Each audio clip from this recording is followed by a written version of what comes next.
This is Holding Left Edge with Christian and Simon. Nice. Sexual. We're going.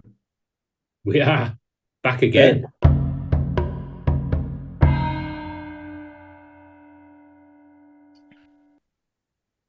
Happy now. There we go. Fine, I man. do Simon use figures out the technology. I don't do technology.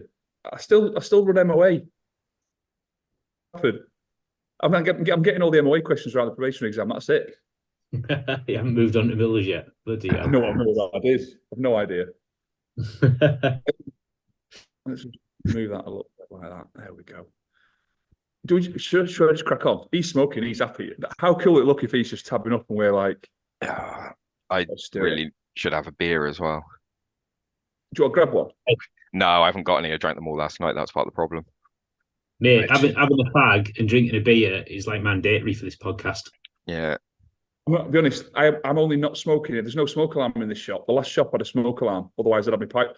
I can't get my head around smoking in here. I should just sit smoking my pipe on a podcast. Well, this is my office, so this is where I sit. So I got ashtrays everywhere.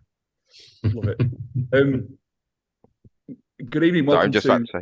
Sorry, give me 2 seconds. I interrupt you. Sorry, my lovely wife's just brought me a can of Coke because I think my blood alarm's going to go off in a minute.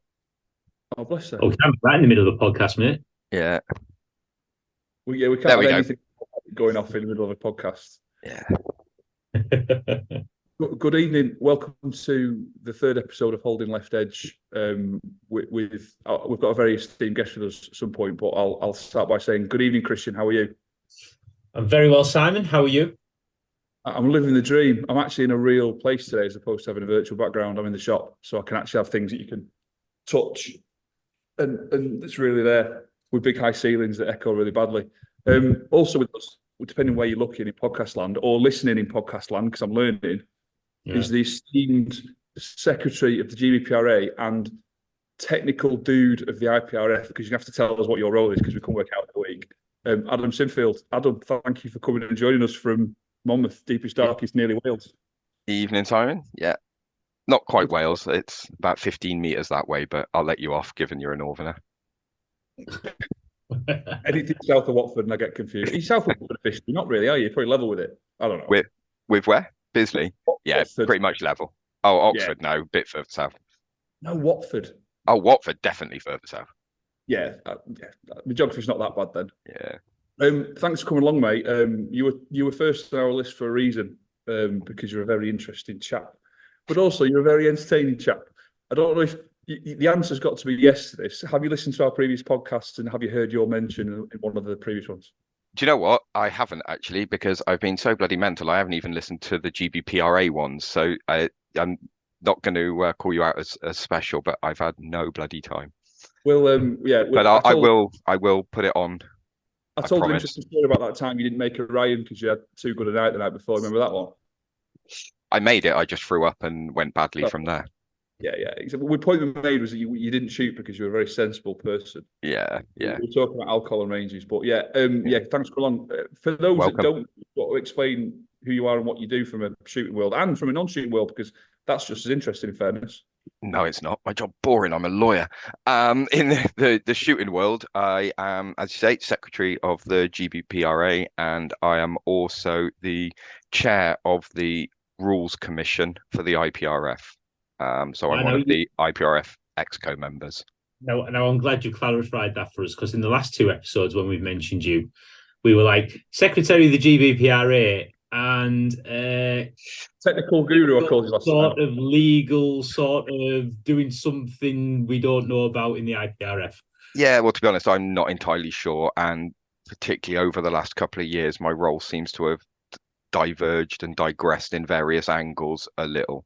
But yeah, I got roped into it because in my day job, I'm a lawyer. So back in the day when Rob formed it, I got to know him a bit, and he asked me to help out behind the scenes, and then behind the scenes became a bit more front and center.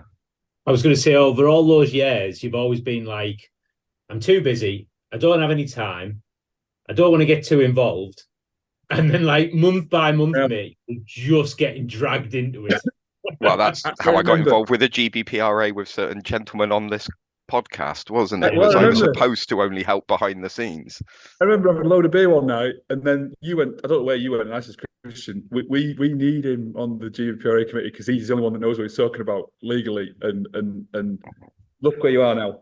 Well, even if I don't know even if I don't know what I'm on about, I make it up. That's what I get paid for. So yeah, I mean, it's a very complex world. Certainly, precision rifle, which is a new game, and with all the factory class and limited and all those sorts of things, it's been the sport has found its feet whilst it's been running, coming up with all the technical restrictions and allowances, and then translating that how we do it in the UK.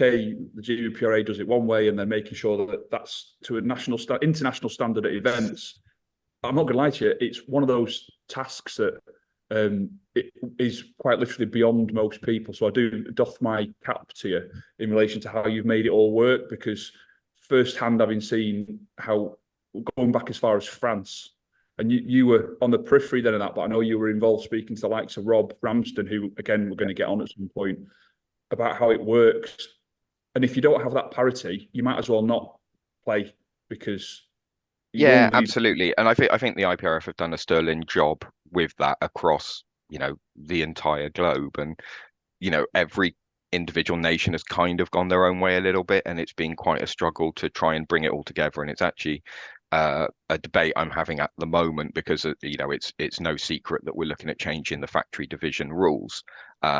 Christian will look over his right shoulder and cry probably, given what's behind him. But it's controversial because for many reasons, and the sport's got to that place now where it's actually not just important to a group of people, but we've got more manufacturer involvement. There's much more sponsorship, particularly outside of the US. So there's been manufacturer involvement. So there's been a group of us, Rob included, and a shout out to Benny Mack as well, who's been a great help with that. And we came up with a set of rules there with the IPRF Exco at the moment. But as you can imagine, the moment it's gone international outside the small group that's been meeting quite regularly for the best part of a year now, there's lots of debate and obstacles and all of that. So we're due to meet in the next couple of weeks to try and thrash it out and get them clarified, because as you can expect, some people want the status quo to prevail, some people want change, manufacturers have their own view, shooters have their own view. So yeah, it's a nightmare, and we'll never get it 100% right, because that's the nature of factory division. But yeah, and we're not far away from like another round of qualification, are we? Exactly. So time pressure's one of them as well. And do we get to the point where if we can't sort it out in time, we just leave it as it is for 2025? So yeah, that's another consideration, because I get nagged by the UK shooters because the first qualifications start in July, August, I can't remember. And Rob, we had a bit of lag then. I think you lost me for a second. Apologies. Yeah, you're back. Back. The thing is, Rob Ramsden talked about it. He also talked about the performance pyramid. And what you're talking about now is international level competition. Yeah, attended by the best shooters in the world in terms of precision rifle. But we've got to encourage and breed consistency all the way down to grassroots. So we're getting people into sport, understanding what they're getting into, making sure that they're happy with what will be the status quo eventually, when it's consistent as it can be, so that they can progress fairly up without having. It's not snakes and ladders, then, is it? It's not someone finding a way and realizing the platform they've been running for the last 2 years doesn't fit in with factory, and then or even the last 6 weeks. Yeah, but I might take a bit of a controversial view on this, but I think the sport's at a stage now where it needs to go kind of beyond the wishes of the masses. It needs to be about what's best for the sport and the future. And with factory in particular, there's that debate, and there's a genuine debate to have, is about whether is factory still seen as a route into the sport that's more affordable. You don't need to go and buy a $5,000, $6,000 custom rifle to be competitive. But then you look at some of the shooters that we've got, and quite frankly, they'll absolutely smash it whatever you put in their hand. Or is it a separate division in its own right? And I think it's almost moving away from the fact that open is always going to be the pinnacle. Particularly with some of the factory rifles that are being put out there under the current rules. I mean, you look at the Bergara Elite, for example, you look at the MPAs, Cadex, etc. You know, there's very little in it between those and a custom shop. But it's then balancing the fairness, because you look at Italy last year, and obviously the Czech team, I mean, they're fair play, they were awesome shooters in factory, but they turned up with the brand new Anschuts, you know, full length arcers, weighted, etc. And that was, you know, a bit of like, yeah, you know, it's within the rules. Absolutely, it's permitted. But it then, when you've got people competing with their bunny gun, you know, their T1Xs, like that Adam Farwell was using, for example, it's then not quite a level playing field. So it's a difficult balance to strike.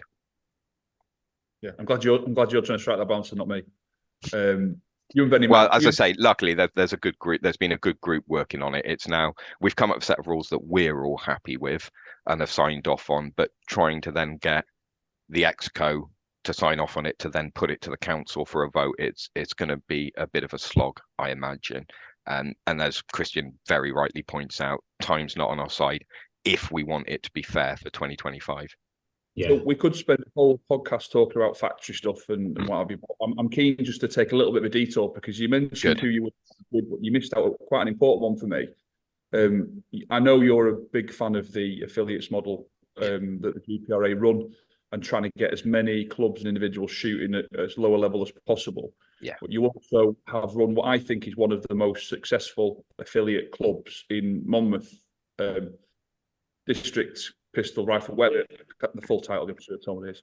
And you've been running those pretty much from day one, haven't you? I think, were you the first affiliate club to run a competition at 2-2? I think you were. I believe so, yeah. And we ran the first PR1 training courses as well. So, right. Yeah. And how do you see that affiliates model, certainly against the backdrop of what is a natural increase in 2-2 shooting for a number of reasons? How do you see that affiliates model evolving as time goes on? I think it's fundamental to the GBPRA and the sport overall, because the best will in the world, it's so much more accessible and it's so much cheaper. We got a lot more juniors competing, etc., a lot more ladies, and that's where the natural growth, I think, is going to come.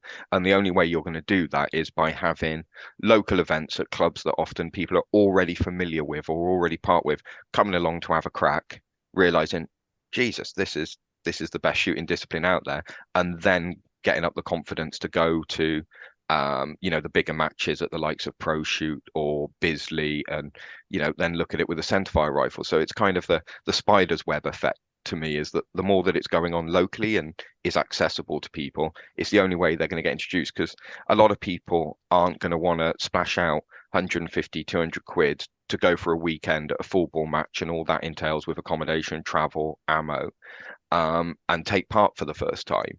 Whereas, you know, if you can pick up your bunny gun or even your club rifle. So we've got a couple of bolt action 2.2s in the club now, 4 people, and the main use is for precision rifle. So I think it's absolutely fundamental. And the more affiliates we get on board, the more people are going to be exposed to the sport, the more they're going to get involved, and it'll all naturally go from there. And I think the other benefit of the affiliates model, because you've talked about shooters and shooters getting into it, is as someone who runs a club, I can speak from first-hand experience. The people that, if you're out there listening and your club is one of these clubs that you think that would be great if we did that where we are, the support that your committee and the people that run your club will get from the GBPRA, a course of fire will just be given to them. Yep. All that experience of learning the hard way and the easy way of some of the nuances of running these events, distances, props and stuff. The support, and take James Armstrong is, I think, a great example. At Lodge, I always get clubs mixed up. Lodge, who started running events with a really healthy relationship with the people writing the course of fire, yourselves at GBPRA. There's an email, there's an easy way to contact, and then sending your GBPRA committee members and supporters to these events on behalf of GBPRA to help them get up and running. I think that's massive, because it's not like a distance learning pack. It's a hands-on. Yeah. If you're out there and you're a club that wants to run it, send an email into GBPRA, and the support you'll get from writing course of fire, all the safety stuff, all the way down to leaderboards, which we'll start leaderboard boy off in a minute about how he loves a leaderboard. He's not smiling. Oh, he's smiling now. We're all right. I was smiling. Love a I, leaderboard. I'm only smiling if it's the NRL leaderboard. It's a full package, isn't it? So Yeah. it's not like you can have members who are banging the drum saying we want to shoot it. As a secretary of a club, everything's there for you to put on these shoots and all that. And it's even more than that, because you're absolutely right, Simon. But it's even more than that, because a lot of clubs that we've dealt with, we're all members of rifle clubs and to different degrees of involvement. There's a preconception with a lot of practical type shooting, of which precision rifle falls under, of we can't use steels, it's risky, it's dangerous, etc. And actually it's rubbish. I mean, to the extent that if it's run right, and absolutely there are considerations with doing a practical discipline, if it's run right, it's as safe as doing gallery rifle or bench rest. And so, we've got the NRA on board who are running precision rifle events at Bisley. If they think that it can be done, if it's done well, and again, we supported them in their development, setting up their courses of fire, training their ROs, to the point now that they're basically independent, and we're just there providing support for extra ROs, etc., because it does require more personnel. So it's speaking to committee members, explaining the safety parameters, getting them on board, and then the members can start running it. We'll rock up with targets, with courses of fire, get them off the ground. We've done it quite a few times now, and we're seeing more and more of it. And it was great at things like the stalking show, where because naturally it appeals a lot to hunters as well as target shooters, and of people coming up to us and saying, we've seen this. How do we get involved? How can we get our club involved? And the inquiries coming out of that's great. So any club that wants to get involved, or any member of a club that wants to get involved, please do reach out. To me, that's our main raison d'etre at the GBPRA, that and team selection. Without being bold, I think it is the single most prolific way to get juniors into the sport. Absolutely agree. Yeah. And there's some organisations out there that already support kids shooting. If you're an organisation out there that's got juniors that are shooting on a regular basis, and you want to add a discipline to what you're already doing, because let's be straight about it, what the traditional disciplines is what a lot of people have been shooting or still shoot now, and you fancy putting precision rifle on your list of disciplines and things you can run, drop the GBPRA line, and they'll support you getting this, what is, I still think is the most exciting dynamic shooting discipline that we've got in this country. Completely agree. And we're seeing that at Monmouth. I know I've been doing it for a while, but we're now running regular events every fortnight. We run a session for members, and we're often full. We're getting over 20 people a night, and that's not even when we're doing the competitions. That's just for practice sessions. And we're seeing more juniors join our club, more lady shooters joining the club. There's just a much more, I'd like to say, healthy mix of people taking part, rather than white, pale and stale males, which is often the shooting community. I mean, look at this podcast. I mean, you don't get more diverse, do you? We are the demographic. We are, but yeah. Yeah. Oh, yeah. I can only agree with everything you said. What do you see as the future then, mate, in terms of what events might be coming in the UK that people in the UK can get excited about? Anything? Well, the biggest one's got to be the 2025 World Championships are coming to the UK. I can't say exactly where. I can tell you it's in the UK. We have a location locked. You can announce it here. You're amongst No. I can't announce that yet. I do have a little exclusive for you in a second that's linked to this, but no, I can't announce the location yet, because we're just sorting out the final. But everything's nailed down. We've got a venue. We've got a setup. We're going to start looking at sponsors and all of that soon, and getting it out there. I can tell you it's going to be somewhere near the Midlands. So it should be nice and easy for everyone to get to. And I think it's just such a great opportunity. The team did a great job of putting together their tender to the IPRF. I wasn't involved in the tender because, again, my portfolio had expanded. I was chair of the selection committee. But of course, I didn't get a vote on the UK. But I chaired the group that at the IPRF that decided on it. So it's a cracking result. Plenty of accommodation and things nearby. It should be a really good demonstration of the UK precision rifle scene and how we can put on events with the best of them. Do you want to give a shout out to the team that did put the bid together? What was that? Sorry, Christian? You want to just put a quick shout out to the team that did put the bid together? Oh, yeah, Canada put together an excellent bid as well. And it, I listened in on the discussions and facilitated the discussions, but obviously it didn't vote being British and part of the Exco, the GBPRA. But their bid was excellent, and part of it, the decision making came down to it was nothing to do with the ability to run the match or to run that degree of match. A big part of it almost came down to logistics as part of the consideration, that particularly for PR22, where it's such a growth sport, full bore shooters are seem to be more willing to travel for it, for events and for these scale of events, because the sponsorship involves bigger, the exposure's bigger. Hopefully that will change, but it's not there yet.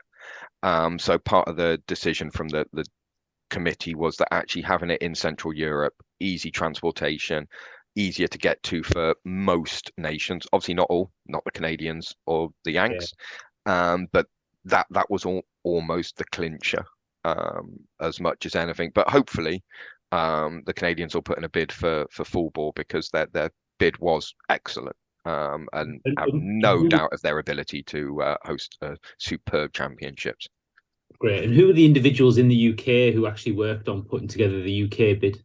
So Jack led on it as chair of the GBPRA and did a lot of the groundwork. You know what Jack's like when he's got a bone between his teeth. He's relentless, which is superb. I wish I had a tenth of his energy. It would be amazing. Obviously the rest of the committee: Andre, Steve, yourself, Christian. Who else have I forgotten? So it's been a long day. The whole committee worked on it except me. So is there some other individuals? Ben oh yeah, of course, yeah. And then behind the scenes, Ben Wood and Tom Rice and Laura, Laura Foyers, of course, as well, have been really essential in. So they help massively with the venue coordination, and just talking through finer points. So yeah, it wouldn't have happened without them, that's for sure. I can say this. I've been stuttering to say it for the last few minutes. Now being on the outside of the GBPRA and looking in, I can say in terms of the ground that the UK has covered for precision rifle, I think it's thoroughly deserved. America's America. We know what America is, but I think the UK has been at the forefront of precision rifle shooting, I think, since its inception. And I think it's very fitting that the UK is afforded an international quality event. Yeah, and I think the IPRF recognised that. I think they thought within Europe that, do you know what, we can do it. We can do it justice, and I've got no doubt that we will. Some of the ideas that are coming through, and we're starting to look into, it's going to be epic. You've got to look at some of the venues as well. There's people that have embraced it up and down the country, from Mark Gardner up at Gardner's shooting Sissy's, to Brian at Pro Shoot, to Bisley. I mean, I've always said about the success of getting steel onto Bisley can't be underestimated in any way, shape or form. And all that's come from pressure from so many different angles, manufacturers, range operators, individual shooters who've been pushing it, people on social media that have been pushing it as well.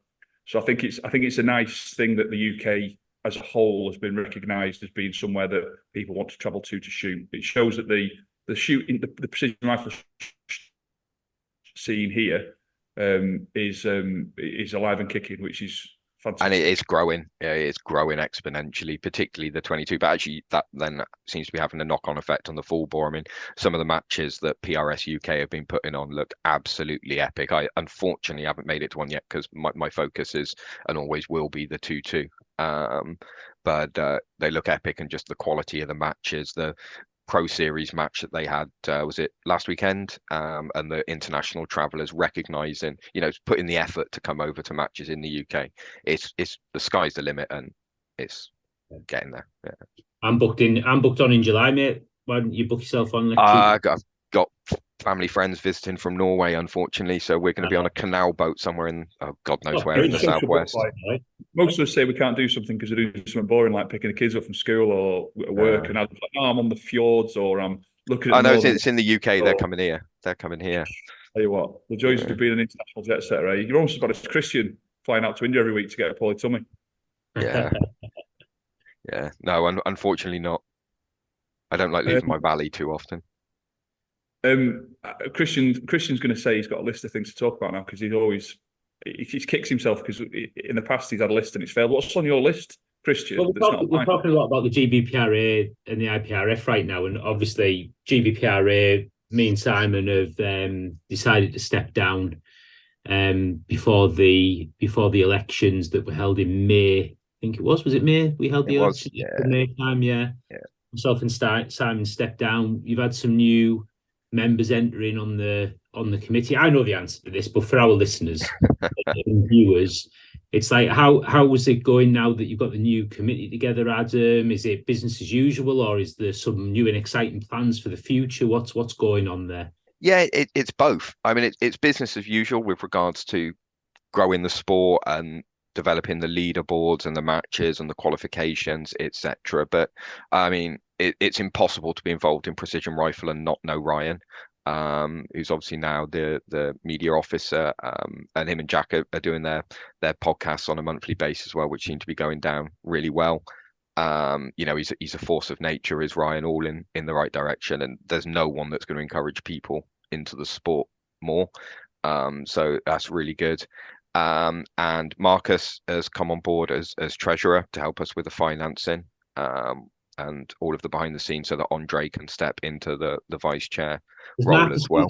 Max's role involvement being widely publicised? Do you know, as I say, I don't know. I've been quite out the loop of the public stuff that's been going on the last couple of months, just with everything else I've got going on. Most importantly, saving a pub. But the honest answer is I don't know. I'd have to defer to those that are more on that. I just see the WhatsApp groups and the meetings and focus on what I need to do rather than. What we can say is, those that don't know Marcus, he's one of the good guys in the he's whole amazing. industry. An extensive background in shooting and yeah, the infrastructure of making things work. And he got chucked in at the deep end. I mean, poor bloke. His first experience of this was turning up. I don't know if he'd had a quick play in a field. Don't take that literally, but with Ryan and his partner before she got selected. So Holly was part of the ladies team that came out to Italy, and had only big background in shooting, particularly stalking and hunting. And shout out to Simpson Brothers Gun Shop that they're involved in, and Marcus is one of the owners. And he came out to Italy with us, and my God, he thought he was coming for a nice, relaxing holiday to watch his partner, just do a bit of plinking of steels, and he worked his socks off. He was an absolute diamond for the team. Always there with ice creams and cold beers, which you couldn't have asked for more. So yeah, it's great to have him on board. Hopefully we'll get him shooting a bit more precision rifle as well, because I know Holly's certainly got the bug and is shooting quite regularly now. Good duo, aren't they? Yeah, brilliant. Yeah. Excellent. So business as usual was the message there, but maybe just turning it up a little bit on the social media with a bit more of the regular podcasts, updates to the members and so on. Yeah, they seem to be doing a lot. As I say, I need to catch up with them all a bit more. I've been, after getting all the qualification stuff, and I've been busy with a lot of IPRF stuff as well. So I've kind of Andre, Jack, and Marcus and Steve, and have all just been kind of plodding along almost with outline. They just ask me when they've got a question. I generally just reply yes and then read the question. Yeah. And how go on, Simon? Obviously, if people know what's going on with the GBPRA, they can do one of two things. They can either follow the GBPRA on social media, Facebooks and Insta faces and all that stuff, or they can join. If you're thinking of getting precision rifle shooting, I can say it's the best money you'll spend in terms of investing in a membership in the GBPRA, access to the members' areas, the forums and things like that, and you'll start to see what's going on. If you're out there thinking, aside of there's a club there and I'll try and push my club to do it, get yourself signed up, get yourself in amongst it. You'll be so welcome at an event as a new shooter. Absolutely. And for the cost of a couple of pints of beer, you can join. And what you're doing in joining the GBPRA is putting money into what is a CIC, a charity in the simplest of terms to explain to people in podcast land, that's putting money into these events. So when Adam says before that they'll support you with putting events on and targets and stuff, they will physically lend you steels that have been bought out of the coffers. And that's how, if you're thinking, how can I support this sport and watch it grow, get yourself signed up as a member. A, you'll find a fantastic route into shooting a great sport. B, you'll also be supporting a really worthwhile cause that is not for profit. No one's making money out of this. These people are traveling in their own time, doing things in their own, off their own back and off their own dollar. Very thankless tasks, all of them. I can say everything from Steve doing membership stuff, which is thankless, to Marcus as a treasurer. Who'd want to be a treasurer for all the money in the world? No pun intended. Jack and the amount of work Jack puts in, you put in. Again, you're all volunteers, so if you're out there in podcast land listening, how this sounds great, how can I support this? Get yourself signed up. Is it £35 a year? Could be wrong. Believe so. Yeah. Sounds good. I've just got an annual direct debit. And the other thing actually that I should mention is you can end up saving money, because the one thing that the team have been working on that I did know about but forgot is a load of discounts with all sorts of suppliers. If it's involved in shooting, there's probably a discount for it somewhere if you're a member. We used to make shoots cheaper. If you're a member, you get a discount. So like Adam says, there's a tangible benefit to doing it as well in terms of discounts you can get, but also it's a great cause to get behind, and it will grow exponentially if the membership grows significantly. So you've heard it here first. Get yourself signed up as a GBPRA member. You won't regret it. Adam will buy you. If you sign up as a GBPRA member and you see Adam in a bar somewhere, he will buy you a beer. That's a GBPRA fact. You know what? It's just an awesome community to be a part of, I think. You go to all these different ranges, and everybody's so passionate about the sport and what it is that we're doing together to build the sport and move it forward. That just to be part of that community and to contribute to its growth is something that's very worthwhile. And Adam, I mean, obviously you're very, very active, as we've been exploring, in that GBPRA and IPRF community, but you also do a lot of work for your local community where you live as well. You mentioned it briefly earlier. Do you want to just talk a little bit about the pub? I can do. I seem to get dragged on to every committee going. I think I'm a non-exec director of 7 different CICs or charities now. It's just so my local pub, as a lot of smaller communities will know, closed 5 years ago, and it has been a tumultuous time, and I particularly have a vested interest because it's 10 meters that way, and so we're looking at buying it. We're looking at buying it as a community, so we've put together a little group and formed a community benefit society, and are raising share capital at the moment for ownership to buy it and bring it back into ownership, which will be good, because hopefully it'll have accommodation. So anyone that wants to come down, shoot at Monmouth or at Pro Shoot, we're not that far away. There will be an excellent pub nearby with accommodation. I can imagine nothing better than walking to a bar and having you stood behind the bar serving me, because I know those measures are going to be big.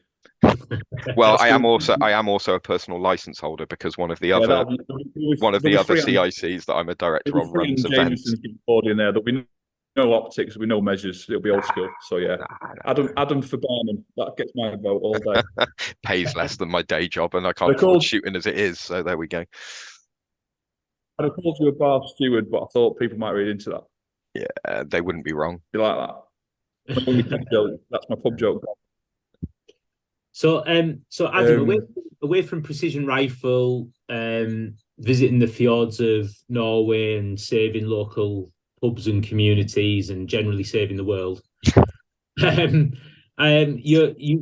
didn't get into shooting as a competitive shooter, did you? I think is your first passion all about hunting and stalking? No, it became about hunting and stalking. So like many people, I grew up with air rifles. I was in cadets, and that was my first exposure to proper rifles. Obviously, rimfires at 11, and then on to the 5.56s as I got older, and then moved away for uni. Booze became more important. Stopped all of that, and then when I came back to live in the countryside, away from the bright lights of Cardiff, got into clay shooting originally, and then joined rifle club. Did a lot of F class and ELR shooting and gallery shooting, and then started seeing this weird NRL and precision rifle league stuff going on, and saw it going on in the UK. So first got involved actually with the RMPRA, the Royal Marines Precision Rifle Association, and just thought, this is amazing. And as you say, Christian, the biggest thing wasn't just the sport, but the community. And I know back then there was some trouble and strife, as we should say, that was divisive that luckily is long in the past, but irrelevant of what event you went to, everyone was just so friendly, so welcoming, so helpful, and I'm not a great shooter. I don't profess to be. I don't get the trigger time for a start, but I couldn't care less. I just love turning up at the events, shooting the matches, the people that are there, and hopefully getting a bit better. Although actually the last year I've gone downhill quite a bit, but it seems to be picking up again. But it's just not having the time, unfortunately. But yeah, that's how I got involved, and then I actually got into stalking about the same time I started precision rifle and hunting. But of course, time commitments with wife, life, etc. Yeah, it does become a juggle of priorities and time. And for our overseas listeners, because obviously there's a lot of crossover with people that are shooting precision rifle and also are enjoying hunting. Just talk a little bit about what it is that you're hunting. And so I'm fortunate enough where I live that I've got quite a lot of permissions, and the predominant things that I hunt. I started off doing pest control, so just things like rabbits, etc. But now it's predominantly deer and wild boar. So unlike folks on the continent, our wild boar are a bit pansy in comparison, but they're still pretty decent, and you don't like them charging at you. But yeah, and around here we've just got absolutely tons of fallow deer. So it's kind of low season at the minute for me, but there's still muntjac are becoming an increasing problem. We've got quite a few roe about as well, but nowhere near the numbers. It is 90% fallow. Which is the tastiest deer? Because I've heard that the smaller they get, the tastier they are. Do you know what? I don't know. I think to me the thing that's most important is the quality of the animal. And the age of the animal above species. Some of the nicest that I've had was actually Sika that came over from Northern Ireland. Muntjac's great, but they're fiddly little bastards. So yeah, I think the quality of the animal to me is more important than the species, and then how you cook it and what you do with it as well. Of course, yeah. Very good. So Christian's asked you what you're shooting. I'll ask you what you're shooting. What's in the cabinet then? What's your gun of choice? Oh Christ! So obviously my go-to is my 2.2s. I shoot way more 2.2 than I do anything else. Whether it's semi-auto plinking or my bolt action, I'm using a CZ457 LRP for PR22 because I do compete in factory. Great rifle, absolutely love it. I've got 2 of them. Thinking about getting something custom, but to be honest, if I do, I'll probably just drop the CZ in a chassis and roll with it. I've got, I know the Rim X's are good, but I see so many bloody problems with them on the firing line. I've never had that with my CZ, so we'll see. And then full bore my full bore PRS rifle. Again, I shoot factory as just a Tikka T3X TAC A1 in 6.5 Creed, but I started out with a 308, and I loved that rifle because I was doing F class and FTR. So started on 308, but then sold that and bought the same rifle in Creed. And then hunting, I use both Creedmoor and 308, but also when the pigs get a little bit close, I've got a 44 Magnum underlever with a red dot for when there's quite a few numbers and they're a bit too close for comfort. You see, you said sorry, Simon, hang on. See, you said 45 underlever, red dot, and Simon got a bit wet. Yeah. I learned firsthand the benefit of 4570 government studying Hungary in the dark. Yeah. Just how dangerous those hogs are, and yeah, it's like the Lord Almighty says, "You're done. Down you go." Yeah. I had a bit of a mistake a couple of weeks ago. I was out for muntjac and roe and went through a field that's obviously been drilled a little while ago, so the crops are about 2-3 foot high now, and just walking through what was a tractor line, and I've only got my 308 on me, and all of a sudden there's some grunting bloody close, and I tell you what. People who know me will know I'm not one for running. Yeah, I ran. Wishing I'd got the 45. Yeah. 570 government is the only government I believe in. Yeah. That's a true story. Yeah. No, cracking fun. But particularly when they're cutting the maize. Mate, it sounds great. It sounds like good fun. I'm gonna have to get down and get out with you. The invite's been there, mate. You know that. I know, mate. I know. I definitely need to come down one time, shoot a match. Yeah. And then do a bit of bit of hunting, bit of stalking. Well, it's why I'm so lucky with where I live, because so many of the matches, I mean, even Bisley's only an hour and 20 minutes away, an hour and a half away. Pro Shoot's 40 minutes away. Monmouth's 10 minutes away. Um, so I've I got, must say, yeah, you guys sort of down in the south of the south and the southwest of the country have got it, over at South Wales, got it very, very good at the moment. yeah. Yeah. I mean, it's changing. It's changing. You look at some of the matches going on up north. Yeah.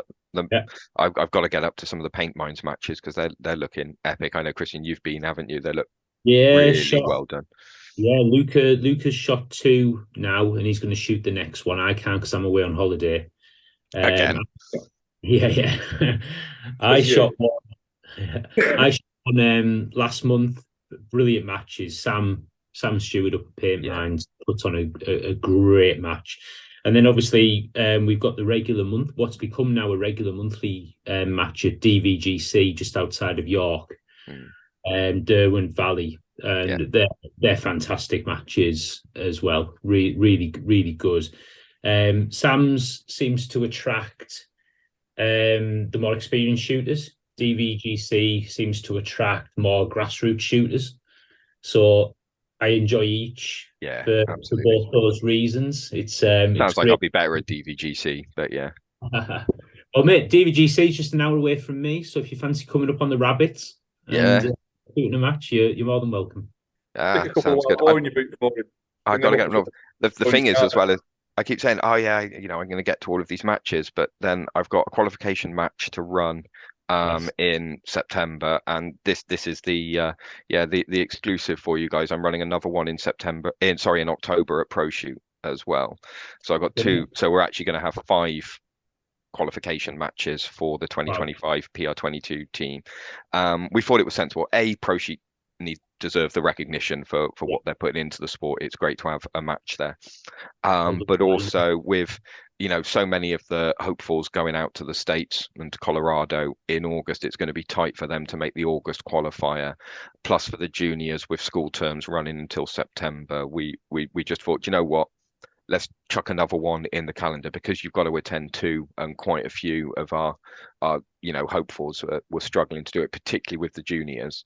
We thought, let's chuck another one into the mix to give everyone more of an opportunity to get those 2 matches under the belt, to give them a chance to qualify for the team. Well, thanks for thinking about us shooters and getting that 5th one in the calendar. October oh God, I knew you were going to ask me that. 26th and 27th off the top of my head. 26th and 27th. It'll be on GBPRA. It'll be on the GBPRA. So I'm pretty certain if that's a Saturday and Sunday, I got the days right. So let's direct people to the website, Adam. GBPRA website. .co.uk. There we go. www.gbpra.co.uk, and there is a match finder on the website there where everybody can go and have a look at all of the upcoming matches, including the qualification matches for the World Championships of 2-2 in the UK next year at a venue yet to be revealed by Adam. We were hoping for the exclusive, but we didn't quite get there. And you'll also find on the website the national leaderboards for centrefire and 2-2 and NRL 2-2, and also information about membership benefits and how to join. Absolutely, but people should only pay attention to the NRL 22 leaderboard. You think I used to be the media officer? I'm still in media officer role here. Yeah. No, it's the NRL leaderboard that matters. And you can't go through a podcast without talking through a leaderboard. You just can't. You can't yourself through. Yeah. It's the only one I'm on. Why do you keep bringing up NRL 2-2? Because it's the only one. It's the only one. It's the only one I'm in. Right, and I'm actually in the top 10 at the minute. I don't see it lasting because the way some of the other folks have climbed it. I was top 5 until a couple of weeks ago. So. I think I was in the top 10 for a little bit, but then I didn't shoot a match or 2, and it's based on how many matches you shoot as well, isn't it? And I fell out, so never mind. Well, keep not going. Yeah. Ooh. We've all gone quiet. What's going on? Yeah. Michael. I had a bit of I was waiting to catch up because everyone was just doing funny dances on screen. All right. You need to sort out the Wi-Fi in the shop, mate. There's so many hours in the day, isn't there? Well, that's been the highlight for me, is that we actually got fibre optic broadband here a couple of weeks ago. So I've joined the 21st century. Wow. How long have you been campaigning for that in the village? Well, we were promised it 6 years ago. Damn. So There's only so much all those GigaClear adverts that you keep seeing. Before you put some sort of request into the government to change it. Yeah. Unfortunately not. They don't listen to me. They don't like me with what I do. I bring in foreign people. They don't like foreign people. On the Holding Left Edge, we embrace all foreign people in the UK, be they legitimate or illegitimate.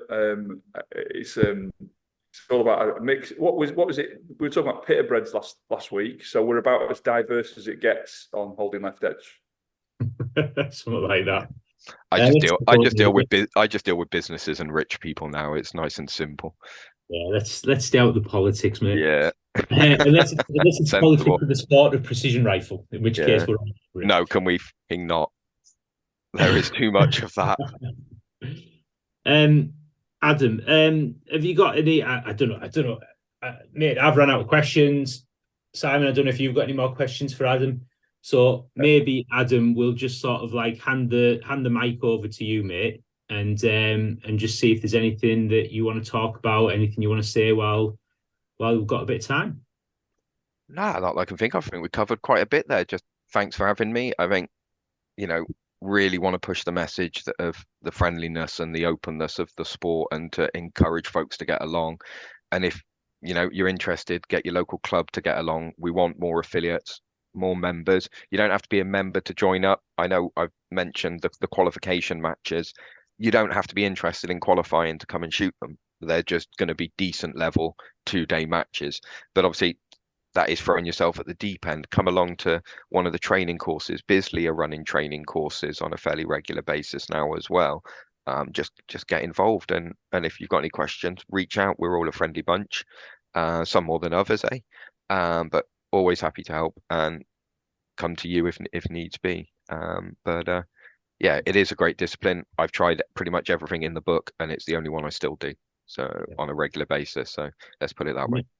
Thanks, mate. And I mean, what I'd just like to say is, thank you for being one of the nicest people in the sport.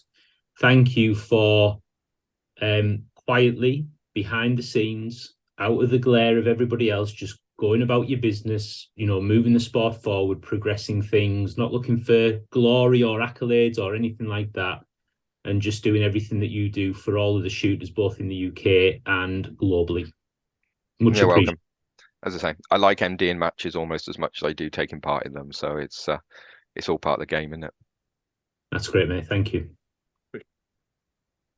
Cool, and thank you for supporting local hostelries up and down the country. That is definitely not altruistic. I have a very strong vested interest in that. Because it's only 10 meters that way. Absolutely. Good stuff. You heard it here first. Yeah, thanks, buddy. Everything Christian said, I couldn't agree with more. If anyone's got any questions about the complex, intricate side of precision rifle shooting, running ranges and all that sort of stuff, reach out to Adam. He's been there, seen it, and done it. If not, he'll be the humble guy that'll say, well, I'll point in the direction of someone that will. Let's focus on building solid ranges, safe shooting, new shooters, all those positive things that we need to do, not doing things in the back of a fag packet, and trying to promote good practice, safe standards, and all that sort of stuff. So thank you for doing what you do, buddy. You're welcome. Christian has to have the last word, and time-wise, we're probably almost bang on an hour, I think, or not far off. So I'll hand it over to you, Christian. Well, before we wrap up, do we know who our next guest is? We should be announcing who our next guest is. Have I frozen or has Simon frozen? Simon's frozen. Convenient. That was very convenient. He's dodged that one, hasn't he? Right. Okay. Also, we set ourselves a challenge. If you'd have listened to our first two podcasts, you'd have realised we set ourselves a challenge. Oh, it's cryptic. Simon, we lost you for about 10, 20 seconds. I didn't get any of that, mate. Yeah, no, we lost. Say what you said. You need to get onto GigaClear, Simon. Yeah, no, you need to go to Adam's village and get onto his fibre optics. Say it again. I can hear you now. Say it again. All right. Well, what I was saying is we should really on every show announce who our next guest is going to be. So there's a lesson for us on our third show that we need to be a bit sharper with this stuff, don't we? A bit more polished and professional, I reckon. You've got the list though. Have I? You're in charge of stuff like that. Well, there we go. We just need to get more professional. Go on then. Who's it going to be? Obviously, well, I don't know. I was hoping Simon would tell us. I don't know. We've got plenty of people lined up. I mean, we've got a long list of people. The reality is that since we last spoke, we haven't decided who it's going to be. Well, you've had a holiday since we last spoke, so that's probably explains it. Thanks. We set ourselves a challenge as well. On every podcast, there was one person we had to mention. See, I mentioned it before, but I was buffering, I think. Oh, were you? Right. Okay. Yeah, you talk about leaderboards, and I said, you have to mention a leaderboard because it's like me always having to mention Alex White every time we do a podcast. There we go. We've mentioned Alex. There we go. We got it in. So I've said it now. Who will be our next guest? Who knows? Tune in next time. It's going to be a good surprise. Same bat place, same bat channel. We'll have someone interested. And it was something worth listening to. As you can see from the quality of our current guests, we don't get dross on this show. We only get the decent people. It's all down now, though. How can we top this? How can we top this? I think it can only get better. Right. And on that note, be good to one another. And we'll see you next time. Cheers, gents. Bye-bye.